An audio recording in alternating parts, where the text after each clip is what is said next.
굉장히 이제 규모가 커진 것 같습니다. 오늘 저희 졸업생들 위주로 많이 발표를 하게 될 건데요.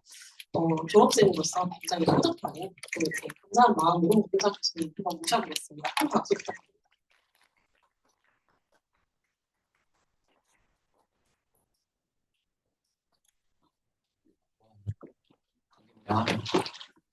이렇게 바쁘신 와중에 이렇게 자리해 주셔서 진심으로 감사합니다.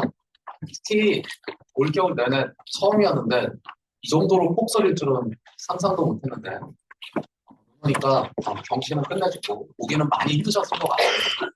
바쁘신 와중에 이렇게 시간 내서 자리에 참여해 주셔서 진심으로 감사드립니다.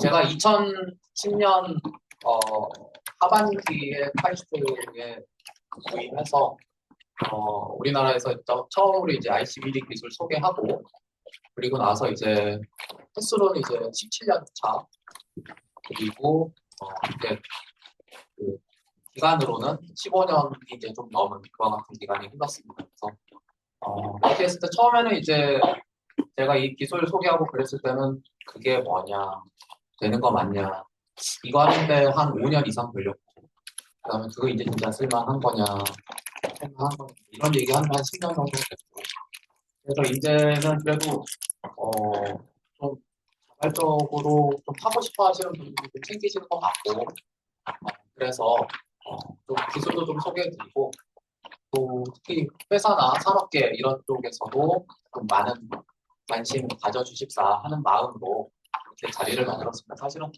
좀 민망하기도 하고 그렇지만 또 같은 필드가 좀 계속 커졌으면 하는 바람에서 이렇게 준비했으니까 모쪼록 오늘 많이 즐겨주시고요.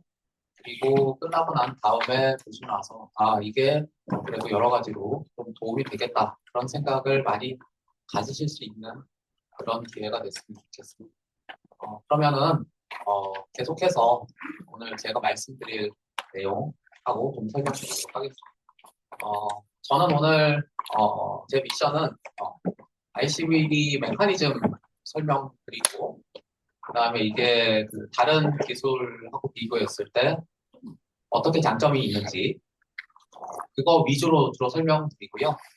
그리고 오늘 저 이외에 다른 7분의 연사님들께서 이 기술을 가지고 어떤 식으로 응용하고 어떻게 활용될 수 있는지에 대해서 쭉 설명해 주실 예정입니다. 그리고 이제 그거 가운데서 저는 오늘 바이오메디칼 관련된 거, 코팅 관련된 거 설명을 아주 간략히 잠시 드릴 계획이고요. 그래서 여러분들 보시다가 나랑 좀 분야 안 맞다 그러면 그냥 그런가 보다 하고 좀 들어주시고 분야가 오늘 내가 관심 있는 건 별로 얘기하지 않는데 그렇게 혹시라도 생각이 드시면 나중에 여기 계신 분들이나 전화 이렇게 연락 주시면 제가 또 팔로우할 수 있는 그런 부분들도 있을 것 같습니다. 모쪼록 오늘 자리 좀 잘 즐겨주시면 좋겠고요.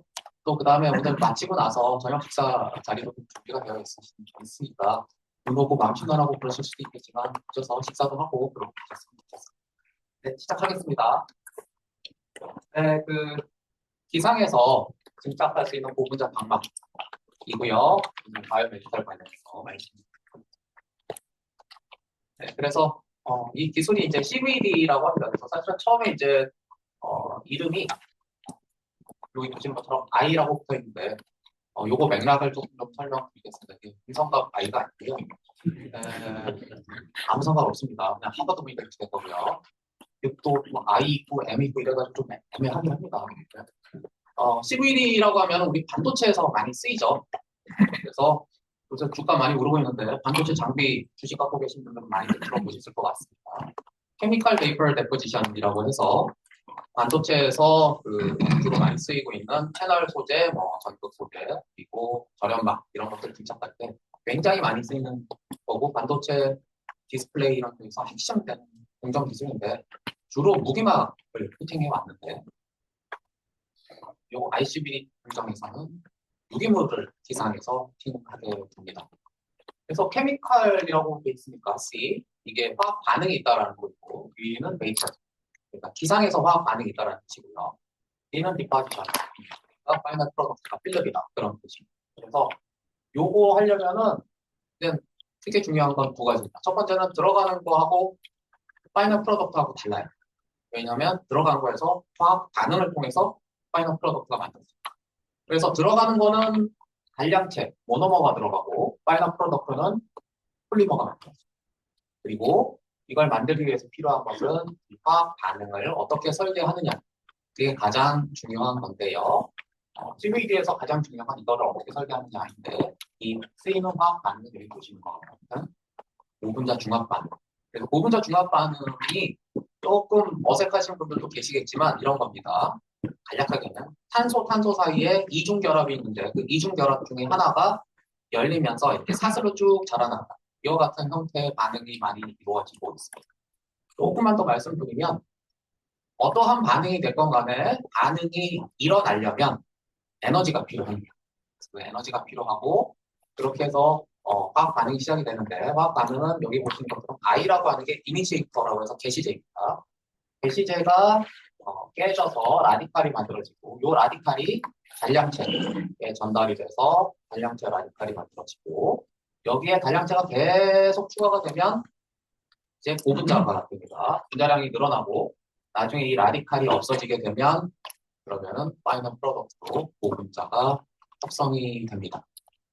그래서 이 과정이 이렇게 만들어지고 여러분들 지금 주로 많이 쓰고 계시는 비닐 봉다리 같은 폴리에틸렌 그 다음에 여기 보시면 여기 뚜껑 같은 거 있죠? 이런 것들 폴리프로필렌 그리고 여러분들 뭐 실험실에서 반응 많이 하실 때 쓰시는 페트리 디시 이런 것들 같은 폴리스타이렌 이런 것들이 모두 이 화학 반응을 통해서 만들어집니다.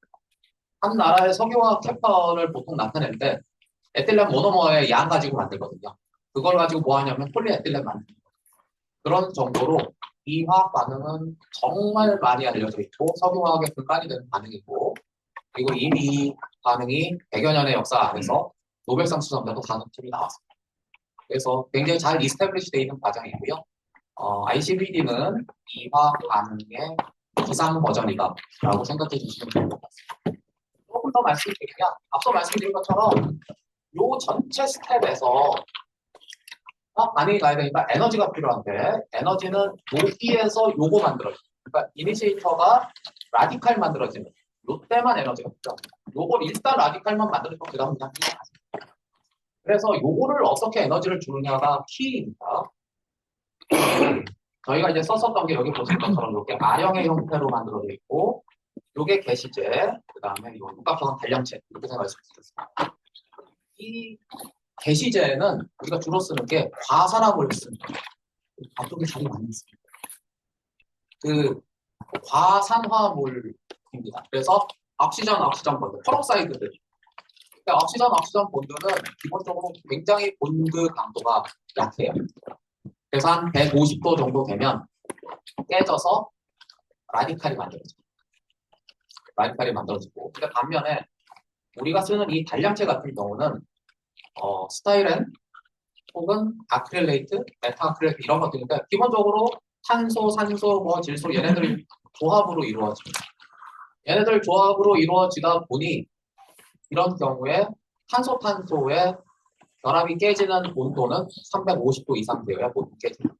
그러니까 하나는 150도에서 깨지고 하나는 350도에서 깨지고 그러니까 중간의 온도를 그 사이, 그러니까 한 200도, 250도 이런 정도만 해주면 요 게시제는 잘 깨져서 라디칼이 만들어지는데 이 단량체는 전혀 손상을 받지 않습니다. 그래서 시스템에서 어떻게 구현하냐면 이 게시제하고 단량체를 기화한 상태로 베이퍼라이저에서 안으로 넣어주면 게시제는 위에 달려있는 이 필라멘트 보통 저희가 통상 한 200도, 한 220도 이 정도 하면 돼요.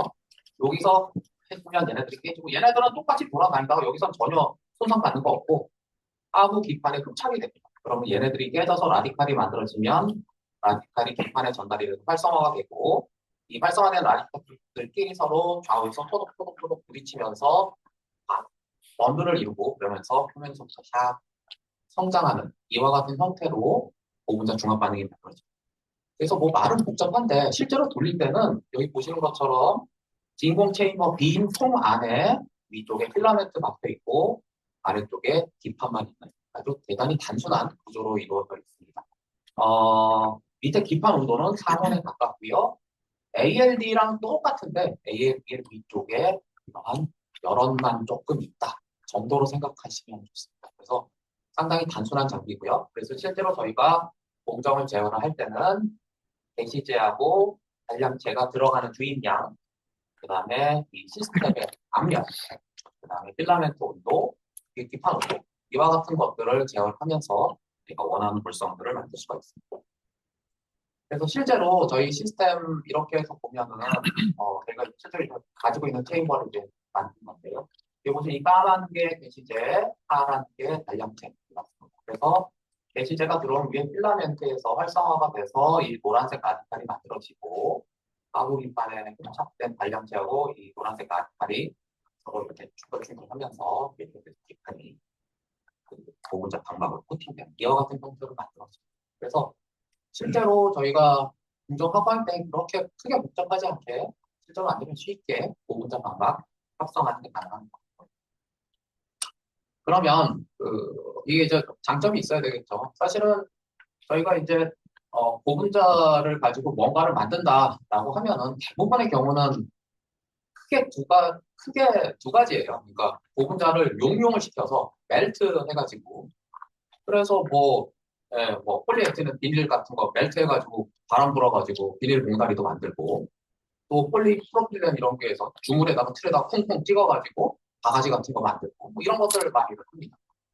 혹은 고분자 같은 것들 용매에 녹여가지고 스핀 코팅하기도 하고 디코팅도 하고 스프레이로 뿌리기도 하고 프린팅도 하고 이와 같은 형태로 용액 공정을 통해 가지고 만들기도 하고 대부분 그러니까 액상 공정으로 많이 합니다. 그래서 사실은 고분자 있으면 고분자 펠렛 한 봉다리 있으면 그거 솔벤트에 녹여서 비커에서 그거 쓰면 되는데 굳이 이 복잡한 진공 공정을 써야 할 이유가 뭐냐 그렇게 했을 때 생각해 보면 장점이 있어야 쓰겠죠. 그래서 그 장점이라고 생각하면 크게 한 세 가지 정도 생각해 볼 수 있습니다. 첫 번째는 액상 공정으로 아예 못하는데 기상 공정에서만 가능한 것들. 그러면은 쓸 이유가 있겠죠. 또 다른 하나는 액상 공정으로는 만들려면 그렇게 만들기가 힘들든가 뭐 이렇게 되는데 기상으로 훨씬 만들기가 쉬워진다거나. 또 다른 하나는 뭐 액상으로 만들 수 있고 기상으로 만들 수 있지만 기상으로 만들게 성능이 훨씬 좋다. 뭐 이렇게 되면 쓸 이유가 생길 겁니다. 그래서 그와 같은 장점들이 있어서 어떤 부분들이 왜 우리가 기상 공정을 좀 써야 하는지 그거에 대해서 좀 설명드리도록 하겠습니다. 일단 첫 번째는 모든 소재의 기본인데요. 이 고분자 방막이 순도가, 퓨리티가 굉장히 좋습니다. 대부분의 경우 액상 공정하면 결국에 코팅하고 나면 잔존 용매 없애야 됩니다. 잔존 용매 남고 그런 것들이 굉장히 까다롭고요. 그 다음에 반응해서 나중에 가교하다 보면은 바이프로덕트 같은 것들 많이 생깁니다. 물이 빠지기도 하고 알코올이 빠지기도 하고 이런 것들이 나중에 이제 문제가 되는 겁니다. 그리고 멜트나 이런 것들 할 때는 많은 경우에 애디티브들 씁니다. 뭐 열한 정도들 쓰고 플라스티사이저 쓰고 뭐 티너, 띵크너 이런 것들도 많이 씁니다. 전부 다 임퓨리티브죠. 근데 이 공정에서는 그런 것들 전혀 쓰지 않고 게시제하고 단량체만 들어갑니다. 그리고 두 번째는 게시제하고 단량체가 전부 다 첨가 반응으로 첨가 반응이라고 하는 거는 A하고 B하고 그냥 붙고 끝나는 거예요. 바이 프로덕트가 하나도 없어요. 그러니까 코팅하고 나도 별도의 정제할 필요가 없어요. 그래서 현존하는 고분자 소재 가운데서 순도가 가장 높은 그와 같은 코팅이다라고 말씀드리겠습니다. 그래서 그 높은 순도를 필요하는 이런 반도체나 디스플레이 같은 전자재료 운용 그리고 생체재료. 근데 독성 있는 거 있으면 안 되겠죠. 이런 데도 굉장히 유용합니다. 두 번째는 이제 하부 기판에 손상 주면 안 됩니다. 코팅을 할 수 있는데 600도, 700도 이런 공정되면 종이나 이런 데는 뭐 유지가 안 되겠죠. 다 부스러지고. 그리고 또 우리 뭐 코팅할 때 코팅하는 용액에다 넣었더니 물에 싹 다 녹아 나간다. 그러면 이거 쓸 수가 없고. 이 공정은 앞서 보여드린 것처럼 용매 안 씁니다. 그러니까 용매에 있어 손상받는 거는 다 괜찮아요. 월남쌈 이런 데로 코팅할 수 있어요. 그리고 증착 온도가 상온입니다. 맥시멈 높아봐야 한 50도 정도밖에 안 돼요. 그러다 보니까 열에 의해서도 손상을 안 받고 용매에 있어도 손상을 받지 않습니다. 그러니까 코팅을 했을 때 그런 되게 약한 그런 데도 다 코팅할 수 있습니다. 뭐 플라스틱, 뭐 패브릭, 종이, 멤브레인, 필터, 스펀지 뭐 제한 없이 다 코팅 가능하고 그것과 함께 이제 이건데요. 펑퍼말 커버디라고 하는 건데 형태가 그대로 유지됩니다. 앞서 말씀드린 것처럼 반응물이 들어가서 기판이 흡착된 상태에서 자라 올라가기 때문에 그 형태 그대로 자랍니다. 여러분들 오늘 눈 왔는데 그 서리 맺히는 거 눈 하면은 그 형태 그대로 있잖아요. 그거랑 똑같다고 생각해요. 그래서 실제로 뒷판에 손상 전혀 안 받고 이와 같은 복잡한 형상이 있으면 형상 그대로 코팅이 되니까 실제로 저희가 코팅을 해서 드리면 이게 코팅이 됐는지 안 됐는지 거의 구분을 못할 정도로 형태 그대로 코팅이 가능합니다. 액상 공유에서 상당히 어때요? 그리고 세 번째는 어, 이게 전처리가 필요 없죠. 후처리도 필요 없고 진정한 의미는 이게 여러분들이 뭔가를 코팅한다라고 하면 기본적으로 코팅이 되려면 묻어야 코팅이 되잖아요. 그런데 뒷판에 용액을 뿌렸더니 안 젖고 막 떼굴떼굴 굴러다니고 이러면은 묻지가 않으니까 코팅이 안 됩니다. 그래서 그렇게 할 경우에 통상 뭐 하냐면 플라즈마 처리도 하고 무슨 뭐 UV 오전 처리도 하고 해서 어떻게든 잘 묻게 하려고 하는 그런 같은 처리들이 필요합니다. 그러다 보면 이제 밑에 뒷판 손상도 많이 받고 또 그래핀이나 2D 재료 이런 거 같은 경우는 층 자체가 모노레이어다 보니까 처리하면 이미 그 처리가 아니죠. 그래핀, 뭐, MOS2 뭐 이런 것들 벌크가 없는 소재잖아요. 이런 소재들 같은 경우에는 처리하는 것 자체가 불가능할 수 있는. 이거는 그와 같은 소재에 전혀 상관없이 어디가 됐건 뒷판 온도만 적절히 제어하면 흡착을 통해서 이루어지기 때문에 전처리 없이 모든 게 코팅이 가능합니다. 무엇보다도 중요한 거는 저희 이제 당사 미천인데요. 정말로 코팅할 수 있는 종류가 많습니다. 현재 저희가 코팅 가능한 소재의 개수, 그러니까 단량체 종류가 100여 종이 넘고요. 그가 또 여러 가지 있습니다. 여기 보시는 것처럼 뭐 절약 물질도 있고 뭐 기능화할 수 있는 것도 있고 폴리머 엑시드, 폴리머 베이스, 뭐 불소 코팅, 뭐 이온성 코팅, 하이드로젤, 뭐 오게노 실리콘 등등 굉장히 많은 종류. 그리고 이와 같은 종류들을 전혀 제한 없이 쓸 수 있고요.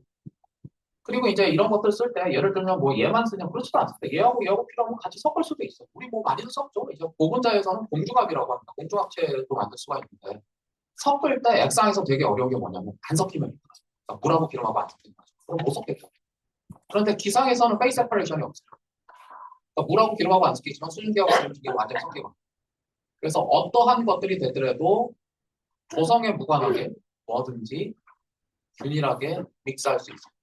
그러면 우리가 뭐 이제 나중에 이제 그럼 설계하시 우리가 표면에 양형성이 필요한데 접촉각은 한 90도 정도에서 하이드로포빅 했으면 좋겠고 좀 말랑말랑했으면 좋겠다. 그럼 우게노 실리콘에 이렇게 해서 섞어서 쓰면 여러분들 요리할 때 양념 넣는 것처럼 필요한 거 있으면 이것저것 끄집어 갖고 와서 설계를 할 수가 있고 이와 같은 것들을 생각해 보면 실질적으로 저희가 제어할 수 있는 표면의 종류는 사실상 거의 무한대에 가깝습니다. 그래서 굉장히 여러 종류의 공작 제품들이 많아요. 그래서 저희는 이와 같은 것들을 가지고 열심히 노력을 하고 있습니다. 그리고 이제 그럼 액상 공정하고 비교를 좀 해보고 이제부터 이제 저희 경쟁 기술입니다. 기상 공정 가지고 고분자 중합할 수 있는 게 CVD만 있느냐 뭐 꼭 그렇지는 않습니다. 경쟁 기술에서 저는 안 좋은 소리 많이 할 겁니다. 여기 실제 좋지도 않고요. 그래서 실제로 보시면 좀 있습니다. 그리고 여러분들이 아실 수 있는 공정들도 좀 있고요. 그 가운데 하나 가장 유명한 게 여기 보시는 이 페를렌 토핑하는 공정입니다. 페릴레는 여기 보시면 이와 같은 단량체가 들어가서 나중에 이런 형태의 보분자가 만들어집니다. 만들어지고 얘는 저희가 지금 쓰고 있는 그 앞서 보여드렸던 이 단량체들은 전부 다 액체예요. 단량체가 얘는 고체입니다. 그래서 진착하면 파우더 문제가 굉장히 일어나고 그 모든 거를 다 떠나서 페릴레는 기본적으로 코팅할 수 있는 물질이 페릴레는 하나밖에 없습니다. 그래서 그 베리에이션 하기가 너무 힘들어요. 얘는 얘밖에 코팅을 못하고요. 다른 것들이 이쪽에다가 뭐가 좀 붙여가지고 하는 것들이 있는데 여러분들 쓰시려면 전부 다 여러분들이 단량체를 직접 합성하시는 수밖에 없습니다. 그래가지고 확장성이 많이 떨어지고 이거는 어떤 식으로 쓰냐 하면은 페릴렌을 그냥 페릴렌이 필요한 데다 그냥 쓰는 그와 같은 공정이라고 보시면 것 같습니다. 또 다른 하나는 여러분들 ALD 하시는 분들 여기 좀 계실 거라고 생각합니다. 그래서 A 물질 들어가고 B 물질 들어가고 교차 집착하면서 이렇게 해서 하는 과정에서 하는데 이 ALD 사이즈라는 공정을 유기물로 하는 거예요. 그렇게 해서 이제 방막을 들게 되는데 뭐 아시다시피 ALD가 워낙 증착 속도가 느리고 그다음에 여기서 AB 펑셔널 컨트롤할 수 있는 그런 부분들이 어느 정도는 제한적이다 보니까 표면 특성이나 이런 특성 하기보다는 현재는 지금 집착하는 공정 개발하는 정도 수준에 지금 머물러 있어서 아직은 범용성 가지기가 조금 어렵지만 그래도 이게 상당히 포텐셜이 큰 그와 같은 공정이라고 말씀드립니다. 그리고 정말 많이 쓰였었던 게 이런 건데 플라즈마 폴리머리제이션이라는 게 있어요. 그러니까 앞서 말씀드린 것처럼 반응을 일으키려면 에너지를 줘야 되는데 저희 같은 경우에는 에너지를 주는 게 필라멘트. 그러니까 열 에너지를 줘서 한 150도, 200도 정도에서 높진 않지만 열 에너지를 줘서 반응을 일으키는데 이거는 그 열 에너지 대신에 플라즈마를 띄워줍니다. 네, 그래서 이거는 주로 뭐 많이 쓰냐면 불소 코팅할 때 많이 써요. 그래서 불소 코팅할 때는 많이 쓰이고 있는데 기본적으로 플라즈마는 에너지가 워낙 높다 보니까 단량체도 많이 다칩니다. 그래서 코팅할 때마다 많이 좀 들쭉날쭉한 부분이 있고 두 번째는 플라즈마는 기본적으로 플라즈마 상태가 전도성을 띠는데 전류가 통해요. 그래서 하부 기판이 메탈릭화 되거나 전류를 통하면 플라즈마 기본적으로 우리 저 밖에 날씨 안 좋은데 벼락 치는 거랑 똑같거든요.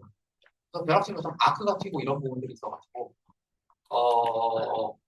전도체가 이렇게 형상을 가지고 있어요. 거기 따라 코팅하는 게 굉장히 물룩물룩합니다. 그래서 그런 부분들 문제가 있고 그래서 무엇보다 이제 조성이 좀 많이 다치고 해가지고 쓰이지만 좀 제한적으로 좀 쓰이고 있고요. 이거는 그냥 넣을까 말까 하는 건데 그냥 그렇게 하는 경우들도 있어요. 이거는 액상하고 기상하고 하이브리드인데요. 어떻게 하는 거냐면 하이드로젤 아니 에어로졸 공정처럼 분무기로 뿌려요. 가습기 하는 것처럼 그런 식으로 해서 분무기로 뿌려가지고 거기다 그냥 UV 경화해가지고 증착하는 이와 같은 공정들도 일부 개발된 게 있어요. 증착 속도는 무지무지하게 빠른데요. 막대를 엄청 불통하고 그냥 얘는 그냥 컨트롤이 잘 안 돼요. 그래가지고 이거 같은 경우에는 잉크젯으로 프린팅하고 나중에 경화되거나 그런 형태로 해서 아주 제한적으로는 쓰이고 일반적으로는 사실상 아직은 사용하기가 쉽지는 않습니다. 그래서 실제로 해보면 ICB하고 텔렌 코팅, 플라즈마 폴리머리즘 얘네들은 그래도 좀 쓰이고 있는 것 같아요.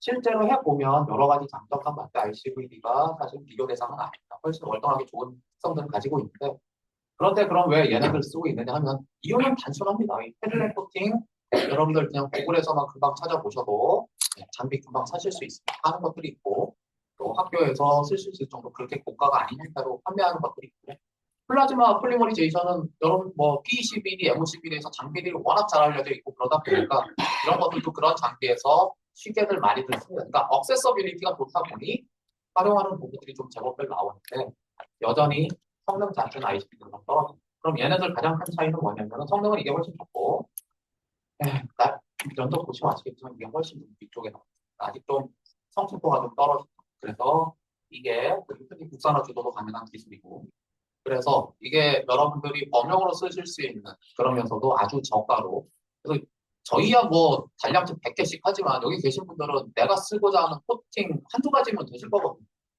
그렇게 그냥 내가 쓰는 거에서 그런 식으로 해서 범용으로 작게 말하자면 플라즈마 처리하는 뭐 그런 것들 정도로 이렇게 할 때는 사실 앞으로 확장성은 굉장히 클 거라고 생각합니다. 그리고 향후 이런 장비나 여러분들 공정 쪽에서 여러분들이 많은 억세스를 가지실 수 있으면 훨씬 더 확장할 수 있는 그런 가능성이 클 거다라고. 그래서 지금부터는 이제 여기까지가 소개고요. 이제 제가 오늘 말씀드리려고 했었던 응용 관련해서 말씀드리도록 하겠습니다. 그래서 지금까지 이제 ICBD에서 이게 또 워드 클라우드 저희가 한번 만들어 본 건데 뭐가 무지하게 많습니다. 그래서 이것저것 많이 저희가 좀 해봤었던 일들이 있고요. 오늘 이거 관련해서 앞으로 다른 연사님들께서 많은 발표를 해주실 예정이고요. 여기 있는 것들 중에서 여러분들 하시고 계신 것들하고 공통적으로 겹치는 것들도 많이 있을 거라고 생각합니다. 보도록 보시고 좋은 응용 좀 많이 찾아주시면 좋겠습니다. 저는 오늘 이 가운데서 바이오 메디칼 디바이스에 코팅하는 것 관련해서 좀 소개해드리고자 합니다. 네, 그래서 지금부터는 응용입니다. 그래서 조금 더 좀 약간 좀 스페시픽한 거 얘기 조금 좀 드리도록 하겠습니다. 바이오 메디칼 한 거 코팅이라고 하면 요새 이제 굉장히 많이 씁니다. 우리가 한 5년쯤 전에 코로나 팬데믹 때문에 너무나들 다들 고생들 많이 하셨죠. 그리고 인구 노령화는 어쩔 수 없는 추세이고 그러다 보니 하이엔드로 가는 이런 의료용 디바이스에 대한 니즈가 커졌고 그러다 보니까 표면 코팅에 대한 니즈도 굉장히 커지고 있습니다. 의료용 코팅 보시면 일단 기본적으로 독성 없어야 되고요. 그 다음에 필요로 하는 기능들은 뭐 굉장히 많습니다. 양이 많고. 그리고 애플리케이션에 따라서 원하는 것들이 있대. 말하자면 기계적으로 마모성이 우수해야 되고 화학적으로도 안정해야 되고 뭐 경우에 따라서는 투명해야 되고 이런 부분이 많이 필요합니다. 그리고 이게 지금 현재 굉장히 크게 시장도 성장하고 있고 여러 가지 가능성들이 많이 있어요. 의료용 기기가 워낙 많으니까. 그런데 그럼 실제로 지금 초창기에 했을 때에 가장 지금 범용으로 관심을 많이 갖는 코팅의 종류가 뭐냐라고 해서 보면 이게 이제 저희 거는 아니고 보시는 것처럼 이제 비즈니스 리포트에서 제가 따고 끄져온데요. 메디컬 디바이스 코팅 마켓으로 보면 대충 이런 얘기예요. 아덜스니까 요 네 개가 메인이거든요. 근데 이 네 개 중에서 하이드로필릭 코팅하고 엔타이 트럼보제닉 코팅 얘네들은 둘 다 오염 방지 코팅이다. 뭐 안 붙게 하는 거야. 그러니까 친소성 좋아가지고 안 붙게 하는 거. 그러니까 엔타이 파울링 방어 코팅 뭐 그런 거라고 볼 수 있고요. 그 다음에 여기 엔타이 마이크로바이오 코팅 이거는 뭐냐면은 멸균 코팅. 그래서 살균. 그래서 사실은 바이오메디칼에서 세균 감염 우려. 그 다음에 결국에 파울링이라고 하는 게 때 타는 거거든요. 뭐 흡착 안 돼서 안 먹고 그런 것들 필요로 하는 거예요. 그리고 또 하나는 여러분 약 같은 거 드실 때 약 겉에 이제 폴리머로 뭐 당의정이라고도 하기도 하고 옛날 용어처럼 그 이런 드럭 릴리즈 할 때 그거 해주는 릴리즈 할 때 쓰는 피레판 이런 거. 그래서 현재 지금 그래도 가장 많이 활용되고 있는 게 이 세 가지 응용처들이 좀 많이 있고 오늘은 그 가운데서 저희가 두 가지 멸균하고 방어는 굉장히 좋은 솔루션들을 가지고 있어요. 뭐 코팅은 뭐 그렇게 할 수 있는데 근데 이게 그러면 왜 바이오메디칼에서 코팅하는 게 어렵냐? 이게 요게 문제가 있어요. 우리가 보통 이제 표면 처리하고 뭐 코팅하고 이런 것들을 한다라고 하면 다 이 저 반도체부터 나오고 여기서 쓰던 건데 이제 넘어가는 거예요.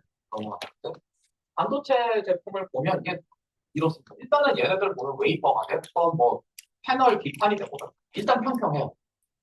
코팅하고 바를 때 별로 뭐 걸릴 게 없어요. 그냥 쭉 바르면 되니까.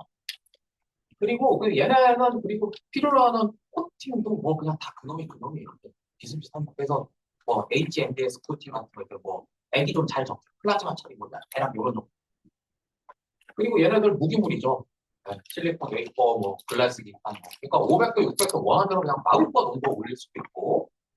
그다음에 뭐 얘네들 주소 택킬 것도 아니고 독성 뭐 톡식한 솔벤트 막 갖다 써도 아무 상관이 없어. 게다가 얘네도 그렇고 얘네도 그렇고 실리콘도 뭐 8인치 웨이브, 12인치 웨이브 다 스탠다드화 돼 있고요. 디스플레이도 뭐 8세대, 11세대 뭐 다 스탠다드화 돼 있습니다. 대량으로 생산합니다. 그러니까 생산량도 크고 모듈화 돼 있고 소품도 있고 그러니까 개발할 때도 그렇게 복잡하지가 않습니다. 제일 중요한 거는 이거 하나 만들고 나면 거의 이제 업돼야 되거든요. 패널 작업 다 끝나고 엄청나게 비싸요. 그러니까 코팅하는 공정이 한 5만 원, 100원, 10만 원, 100원 좀 비싸도 감당할 수 있습니다. 왜냐하면 파이널 프로덕트가 워낙 비싸니까. 그래서 이쪽에서는 표면 계절하고 쓰는 것도 이것저것 마음껏 쓸 수 있어요. 복잡하지 않고 갖다 대면 되니까. 근데 바이오메디컬로 이게 상황이 완전히 다르다. 일단 금방 보셔도 아시겠지만 일단은 평평한 건 하나도 없습니다. 뭐 턱이 있든가 뾰족하든가 뭐 아무튼 복잡하게 생겼어요. 코팅 자체가 어렵습니다. 예. 근데 여기에 형태가 바뀌면 쓸데가 없어요. 그냥 파이프에 팁에 이거 구멍 막히면 그걸 어디다 쓰나. 그러니까 이게 코팅 자체가 일단 어렵습니다. 첫 번째. 두 번째는 그리고 얘네는 뭐 친수성, 뭐 발수성 이런 정도로 끝나는데 여기는 뭐 다 달라요. 여기는 뭐 엔타이 파울링이 필요하고 여기는 세포가 절대되고 여기 PCR이니까 핵산을 어떻게 그냥 되고 이거는 뭐 기름은 묻으면 안 되고 다 다릅니다. 그러니까 기능도 일단 뭐가 많아요. 그 다음에 싹 다 플라스틱. 그러니까 100도 이상 올라가면 흐물흐물 뭉그러지고 변형되고 다 있어요. 그러니까 온도도 마음껏 못 올려요. 그러니까 그리고 이제 또 이거 독성 소재 쓰면 안 되죠. 그러니까 알코올, 뭐 물 이 정도 입에 다른 종류에 쓰면 사실 굉장히 어렵습니다. 그 다음에 이제 제품도 워낙 많으니까 다품종 소량 생산이 그러니까 다 조금 맞춤형으로 다 코팅해요. 근데 그 와중에 파이널 프로덕트는 무시무시하면서 일회용으로도 많이 써요. 그러다 보니 이게 여러 가지로 좀 코팅하는 게 정말 어려움이 굉장히 많습니다. 그래서 여기에 이제 맞춤형으로 저희가 이제 필요한 기능들이 ICBD가 만족시킬 수 있거든요. 보신 것처럼 일단 독성 없이 순도가 높아야 되고요. 온도 낮아야 되고, 그 다음에 용매 안 써서 독성 문제 이런 것들 괜찮고, 그 다음에 플라스틱 형상 유지할 수 있고, 여러 가지 기능 포함해야 되고, 그러면서도 기판을 잘 지낼 수 있습니다. 그래서 ICB가 이런 코팅하는 데 있어서는 굉장히 유용한 툴로 활용이 가능합니다. 자, 그러면 이제 엔타이 파울링 관련해서 설명드리겠습니다. 그 엔타이 파울링이 사실은 설명 코팅하는 것 중에서 거의 가장 어려운 것들 중에 하나입니다. 이제 또 조금 설명되죠. 이게 파울링이라고 하는 거는 자연의 법칙이에요. 그러니까 흡착이거든요. 그렇죠. 그러니까 우리 이렇게 돌아다니다가 오늘도 눈 왔는데 눈 오는데 이렇게 지나가다 보면 뭐 껌데기 먼지도 묻고 그런 것들이 워낙 자연스럽죠. 뭐 묻어서 떼끼고 하는 거는 다 자연의 법칙. 그래서 이거를 못하게 하는 것들인데 못하게 하는 방식들이 여기 보시는 것처럼 뭐 단백질도 있고 뭐 박테리아도 있고 뭐 아니들 뭐 이런 것들도 있고 많이. 근데 이제 이런 것들을 하는 방식 중에 가장 많이 쓰이고 있는 게 아주 친수성을 높여가지고 이 단백질이 기판에 붙기 전에 먼저 물로 채워져 있어. 그래 여러분들 그 여름에 수영장에서 워터 슬라이드처럼 그냥 물 타고 미끄러지게 하는 게 최선이에요. 그래서 친수성을 해가지고 물 타고 미끄러지게 하는 게 가장 많이 쓰이는 거. 그래서 이 수막을 잘 형성하는 게 그동안의 키였어요.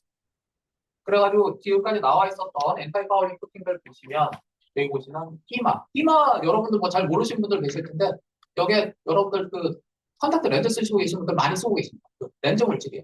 화장품에도 굉장히 많이 들어가 있고요. 먹어도 괜찮습니다. 물론 맛은 없지만 굉장히 친수성 좋고 물 잘 먹으면 이게 1세대 이고요. 2세대에 이제 펫이라는 소리가 납니다. 앞전에 카본 두개 요게 이제 굉장히 센세이셔널했고 그 다음 단계가 3단계가 이 양전화와 음전화가 밸런스가 되어 있는 표면이 굉장히 발전성이 있습니다. 요거는 물을 잘 먹긴 하지만 엔타이 파울링하기에 퍼포먼스가 모자랐고요. 이거는 퍼포먼스는 굉장히 좋은데 산화가 굉장히 잘 돼서 한 일주일, 2주일은 못 갑니다. 한 열흘 정도 되면 다 산화가 돼가지고 상당 부분 그 파울링 크리스탈이 있어요. 요게 최근에 굉장히 많이 나오고 있는데 여기서 이제 어려운 거는 뭐 하면 좋지. 친소성 하면 좋겠고. 물에 친하면은 잘 젓는 거 있으면 되는 거 아닌가라고 생각하실 수 있고, 뭐 우리 보면 일상생활에 젓는 것들 많아요. 근데 실제로 그게 젓는 게 간단치가 않습니다. 왜 그러냐면, 이게 젖으면 그냥 젖은 다음에 쫙 물만 퍼지고 되면, 그러면 그게 너무 많은 게 아니에요. 얘가 녹아나. 여러분들 설탕 같은 거 얼마나 친수성 좋아요. 그러니까 설탕이 그냥 바닥에 붙어가지고 물만 쫙 머금고 많아. 완전히 녹아서 같이 하나가 돼버리죠. 그거는 안 돼야 돼요. 그렇게 되면 이제 표면은 이제 다시 다 파울링하고 합니다. 물이랑은 친하지만 물에 녹으면 안 됩니다. 이게 굉장히 이율 배반적인 그런 리ኳ이먼트를 가지고 있어요.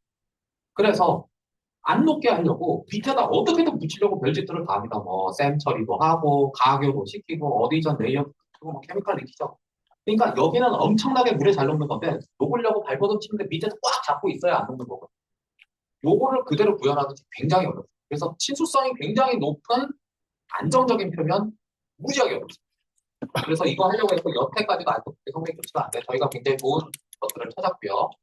여기 보시는 것처럼 그 제타 포텐셜이라고 해서 표면이 음전화도 아니고 양전화도 아니고 딱 0 정도 밸런스에 맞았을 때 이 파울링 특성 보시면 가장 낮은 파울링 특성 보이는 것들 저희가 확인할 수가 있었고 ICVD 코팅하다 보니까 뭐 글래스, 뭐 실리콘 웨이퍼, PET, PMMA, 폴리스타이렌, 뭐 테플론 이런 데도 제한 없이 모두 다 적용이 가능하고 또 완전히 투명합니다. 그래가지고 전혀 제한 없이 활용하는 게 가능합니다.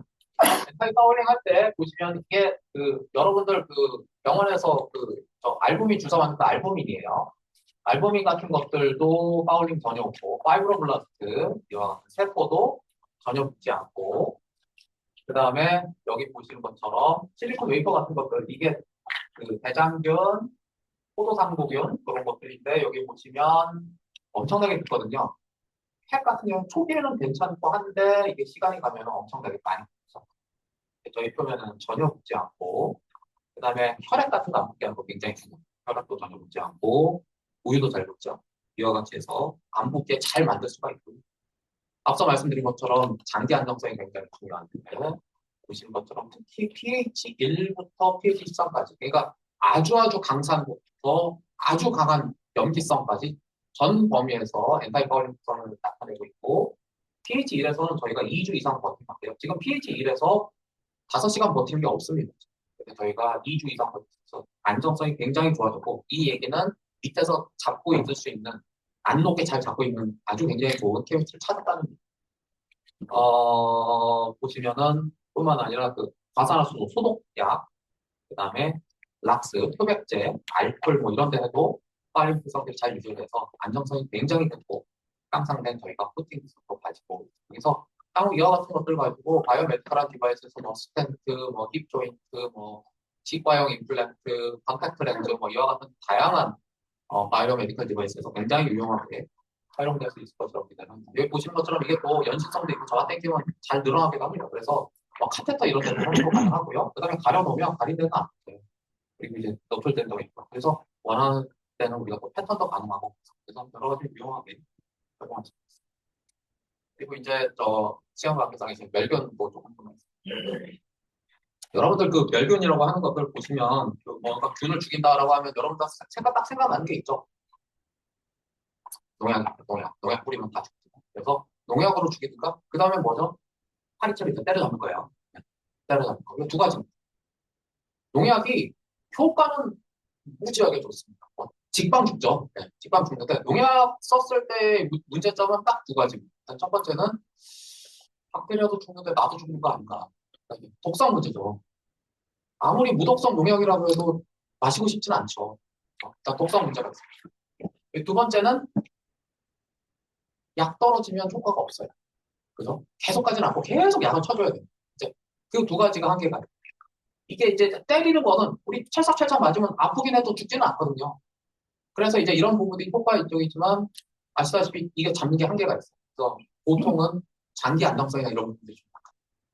그래도 저희가 지향했었던 바는 일단 기본적으로 저희가 가지고 있는 부분은 약물 배출 없이 그래서 독성 없이 세포를 터트려서 이렇게 죽여요. 그래서 좀 징그럽지만 물풍선 터트려서 죽이는 형태로 멸균을 해주고요. 그래서 앞서 말씀드린 것처럼 독성 소재 배출이 없다 보니까 이런 게 일반적인 우리 몸에 있는 세포들 배양하면 전혀 독성 없이 잘 살아있고 특히 이제 보통 세포 배양하는 사람은 기겁을 할 일인데 보통 이렇게 하면 세포가 예쁘게 잘 자라거든요. 여기다가 사실은 여기다가 대장균 박테리아를 그냥 갖다 뿌린 거예요. 보통 미친 짓이에요. 절대 하지 않는 짓인데 이렇게 뿌려도 저희 멸균 코팅이 있는 데서는 세포가 잘 자랍니다. 보통은 이렇게 됩니다. 이렇게 선탄 되고 인큐베이터 이제 박살 내고 이제 다 새로 해야 되고 그렇게 되는 건데 멸균 코팅하면 이렇게. 그러니까 우리 몸에는 해가 없고 멸균성만 잘 이루어져. 그럼 우리가 잡을 수 있는 박테리아는 어떤 것들이 있냐면은 MRSA, CR인데 요 R이라고 하는 게 레시스턴트라는 거고요. 항생제 내성균을 혹시 들어보셨는지 모르겠는데 슈퍼박테리아라고 하는 건데요. 그냥 항생제에다가 내성이 생겨가지고 항생제 아무리 뿌려도 안 죽는 그와 같은 것들이 있고 우리나라에 국정으로 6종이 지금 지정돼 있고 그 가운데서 저희가 구할 수 있는 2종에 대해서 테스트해봤고 거기에 대해서 완전히 좀 잘 살아있고 요 이콜라이도 그 우리 몸에 있는 유산균 같은 거 말고 독성 대장균 같은 거 했을 때도 잘 잡고 슈도모나스는 녹농균 그래서 이제 우리 눈의 결막염 같은 거 할 때 병원성 결막염 하는 그 녹농균 같은 것들 얘는 모두 2시간 이내에 99% 이상 우수한 멸균 특성을 보입니다. 그리고 사실 우리 몸에 안 좋은 거는 박테리아만 있는 거 아닙니다. 곰팡이도 있고요. 플랑크톤도 있고 그렇습니다. 박테리아가 더 쉽고 곰팡이가 좀 더 어렵고 플랑크톤이 더 어렵고 이유는 간단해요. 이렇게 갈수록 세포벽이 두꺼워집니다. 그래서 아까 찢어낸다 그러면 찢기가 점점 힘들어지는데 지금 플랑크톤까지 찢을 수 있고 이게 가시아메바라고 하는 게 플랑크톤. 이게 연못이나 수영장에 많이 있는데요. 눈에 들어가면 가시아메바 감염되면 그 감염된 사람 중에 한 4분의 1 정도는 실명까지. 그래서 암과에서 전체 프리퀀시의 한 5% 정도 차지하는데 걸렸다면 거의 실명이에요. 그래서 이게 굉장히 큰 병이고 아까 의사 선생님 말씀은 야, 이거 걸리면 락스 처방한다고 합니다.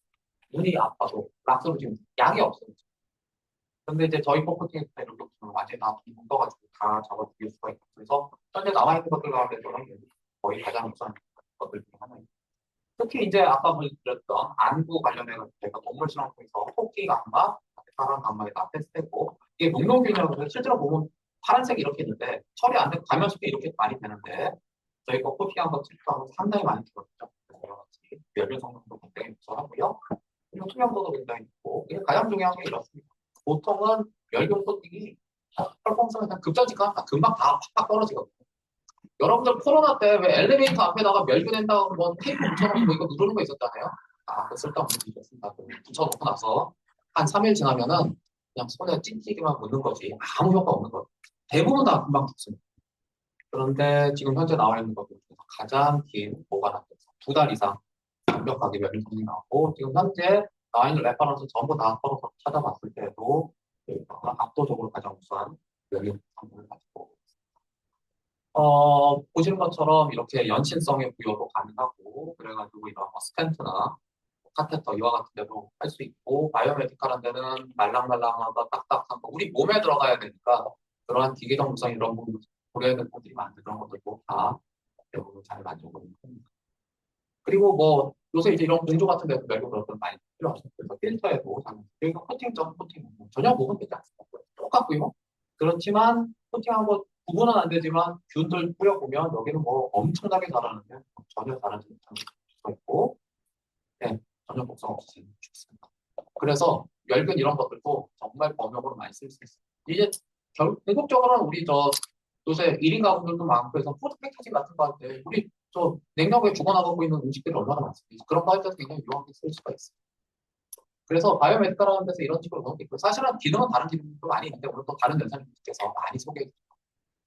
네, 제가 준비한 내용은 여기까지고요. 저희 학생들 할 수 있는 것도 많이 주시고 많이 했습니다.